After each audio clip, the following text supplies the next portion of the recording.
Bonjour, alors on revient sur la collection Warhammer Age of Sigmar de Hachette avec Mortal Realms numéro 42. Voilà, et là il s'agit d'un numéro où finalement le prix de vente n'est pas spécialement intéressant. Je pense qu'on approche quand même franchement du prix de vente en boutique. Il s'agit de 2 pots de peinture et d'un pinceau, un pinceau qu'ils appellent un pinceau layer. Et donc il y a un palette de Wish Flèche et j'arrive pas à lire le reste, mais on va voir ça justement immédiatement. Alors en fait il s'agit effectivement de la palette de Wish Flèche qui m'a l'air un peu...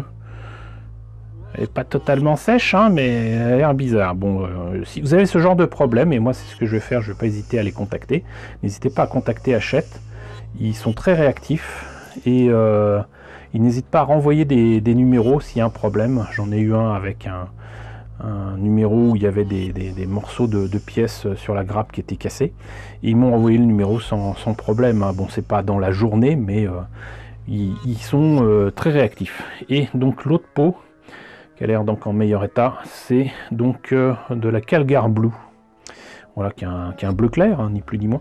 Et donc c'est accompagné d'un petit pinceau, donc avec sa petite protection. Et donc c'est un pinceau layer, et il m'a l'air sympathique. Hein. Voilà ce pinceau. Maintenant, je crois que je sais plus combien on en est pour les pots, mais je crois que c'est beaucoup plus de 3 €. Hein. C'est facilement dans les 3,50 €. Donc là déjà on a 7 €. Je pense que le pinceau il doit certainement être à plus de 3 €. Donc bon, voilà.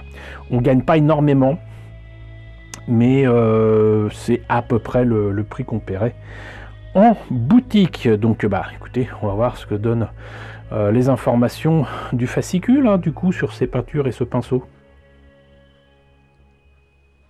Alors, qu'est-ce qu'il nous raconte de beau?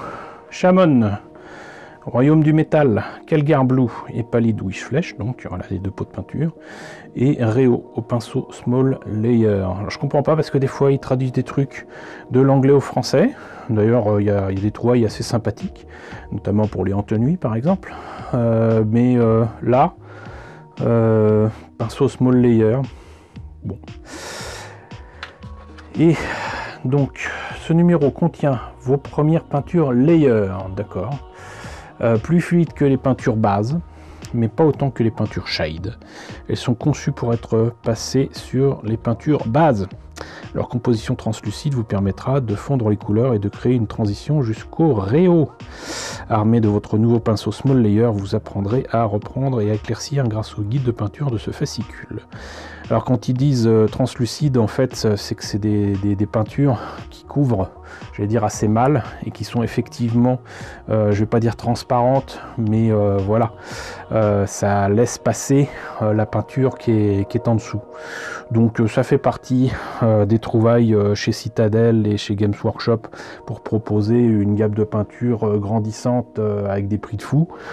Je suis pas totalement pour ça, mais c'est vrai que c'est intéressant d'avoir des gammes de peinture qui ont chacune leur qualité et j'allais dire leurs défauts. Parfois les défauts, par exemple une peinture blanche translucide, peut être une qualité si on veut justement éclaircir une peinture qui est un peu trop sombre en dessous, par exemple. Voilà. Donc les royaumes Shamon. Shamon, le royaume du métal, est constitué de masses continentales en constante évolution, de chaînes de montagnes tutoyant le ciel et des trésors merveilleux, à la fois naturels et magiques. Hélas, la région est en proie à la guerre, démons et mortels se disputant le contrôle de ses précieuses ressources. Voilà. Elixia, Stratopore, Caradron, Cosmologie, bon.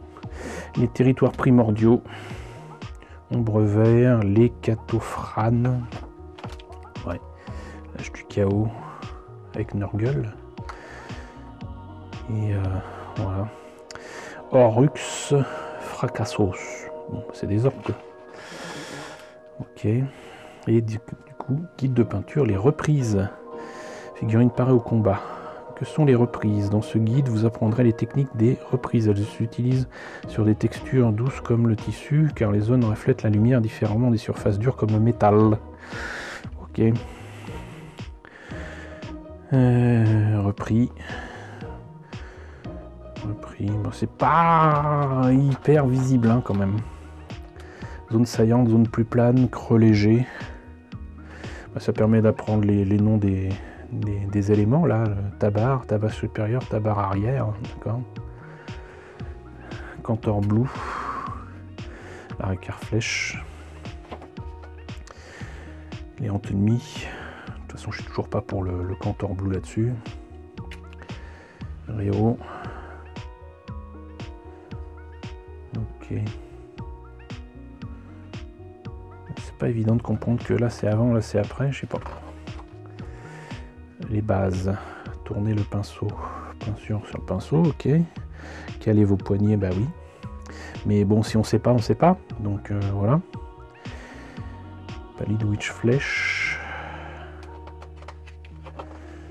Ok, bah de précieux conseils pour qui ne connaît pas tout ça. Et si on débute, bah forcément, on ne sait pas.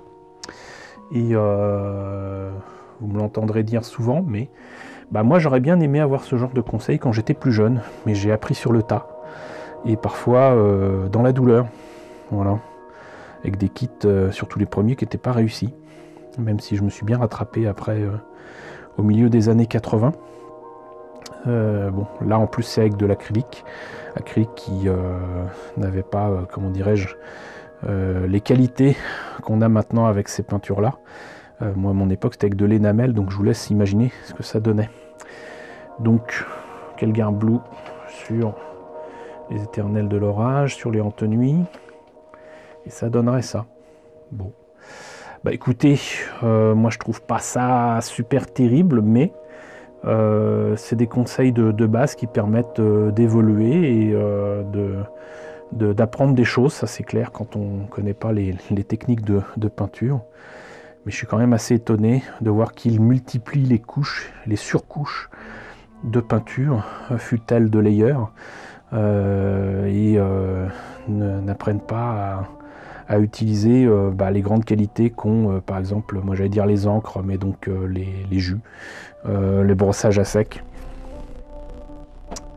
Ma foi. Bon. Même si ils en parlaient de temps en temps pour les textures des socles. Point de commandement. Bataille pour l'arche. Un racle-chêne que j'ai monté il y a longtemps. Et en direct des royaumes mortels, donc on a le numéro 43 avec les renforts sacro-saints, donc avec la baliste ici, là on a quand même 1, 2, 3, 4, 5, 6, 7, 8 et 9 figurines si on compte la baliste. Et on n'aura qu'une seule figurine, mais quelle belle figurine pour le numéro 44. Le Lycoron, le bourreau, arrive, avec visiblement sa petite nuée d'esprit personnelle. Et ça m'a l'air bien sympathique. Vraiment. Voilà. Donc bah écoutez, ah oui c'est vrai, il y a des points, des pions de points de commandement à utiliser dans vos parties. Attention, ça peut faire mal. Donc les coller sur du carton fin avant de les découper. Bon, bah moi je le ferai pas.